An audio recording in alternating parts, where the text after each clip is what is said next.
Hello and welcome লন্ডনে বাঙালির রান্নাঘরে। আজকে আমি রান্নাঘরে এনেছি একদম রেস্টুরেন্টের স্টাইলে মাটন বা ল্যাম্ব রোগান জোশ।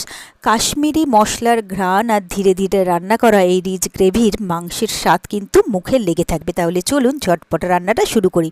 তো এর জন্য এখানে প্রথমেই আমি নিয়েছি মাটন, অর্থাৎ এখানে আমি নিয়েছি ল্যাম্ব। এখানে যেহেতু ল্যাম্বটা আমার অ্যাভেলেবেল বলে এখানে আমি ল্যাম্ব নিয়েছি 1 কেজি।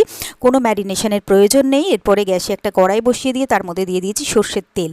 তেলটা গরম হয়ে গেলে এখানে আলু দিয়ে দিয়েছি। কতগুলো আলু আমি ভেজে তুলে আলাদা প্লেটে রেখে দিয়েছি। তারপরে আবারও সর্ষের তেল দিয়ে তার মধ্যে আমি দিয়ে দিচ্ছি কিছু গোটা গরম মশলা। তার মধ্যে 2টো দারচিনি, 5-6টা লবঙ্গ, 4-5টা এলাচ আর 2-3টে তেজপাতা দিয়ে এই মশলাটাকে আমি কয়েক সেকেন্ডের জন্য ভেজে নেব।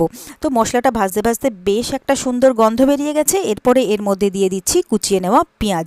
যতটা মাংস রান্না হবে ততটা পরিমাণেই কিন্তু পেঁয়াজ দিতে হবে। তো আমি এখানে 1 কেজি মাংস নিয়েছি, তো সেই জন্য আমি 1 কেজি পেঁয়াজ দিয়েছি। পেঁয়াজটাকে খুব ভালো করে ভেজে নিলাম। তারপরে আমি এখানে মাংসটা দিয়ে দিলাম। এরপরে পেঁয়াজের সাথে মাংসটাকেও আমি খুব ভালো করে ভেজে কষিয়ে নিচ্ছি। এরপরে আমি এখানে দিয়ে দেবো 1 টেবিল চামচ আদা বাটা, 1 টেবিল চামচ রসুন বাটা। এরপরে আমি এই আদা আর রসুনের সাথে এই মাংসটাকে খুব ভালো করে আরও কিছুক্ষণ কষিয়ে নেব। তো সবটা ভালো করে কষিয়ে নেওয়ার পরে এখানে আমি দিয়ে দিচ্ছি এবারে গরম জল। এরপরে আমি এর মধ্যে দিয়ে দেবো স্বাদমতো নুন। তো স্বাদমতো নুন দিয়ে এটাকে ভালো করে আমি মিলিয়ে মিশিয়ে নিচ্ছি। তারপরে আমি যে আলুগুলো ভেজে রেখেছিলাম সেই ভেজে রাখা আলুগুলো আমি এর মধ্যে দিয়ে আবারও এটাকে মিলিয়ে মিশিয়ে দিয়ে এটাকে আমি ঢাকা দিয়ে রান্না হতে দেবো প্রায় 25 মিনিট মতো, 20 থেকে 25 মিনিট মতো। তো 25 মিনিট পরে আমি ঢাকনাটা খুলে নিলাম, নেড়ে চেড়ে দেখে নিচ্ছি।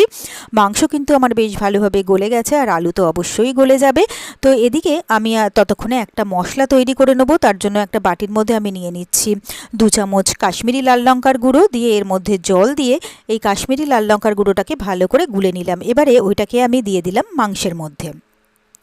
এরপরে আমি এর মধ্যে দিয়ে দিচ্ছি 1/2 টেবিল চামচ মৌরি গুঁড়ো আর দিয়ে দিচ্ছি 1/2 টেবিল চামচ জিঞ্জার পাউডার অর্থাৎ আদা গুঁড়ো। তারপরে সবটাকে খুব ভালো করে মিলিয়ে মিশিয়ে নিয়ে এর মধ্যে দিয়ে দিচ্ছি আমি 1/2 কাপ ফ্যাটানো টক দই। তারপরে আবারও সবটাকে ভালো করে মিলিয়ে মিশিয়ে নিচ্ছি। তারপরে এটাকে আমি আবারও ঢাকা দিয়ে প্রায় 10 থেকে 12 মিনিটের মতো আবারও আমি রান্না হতে সময় দেব।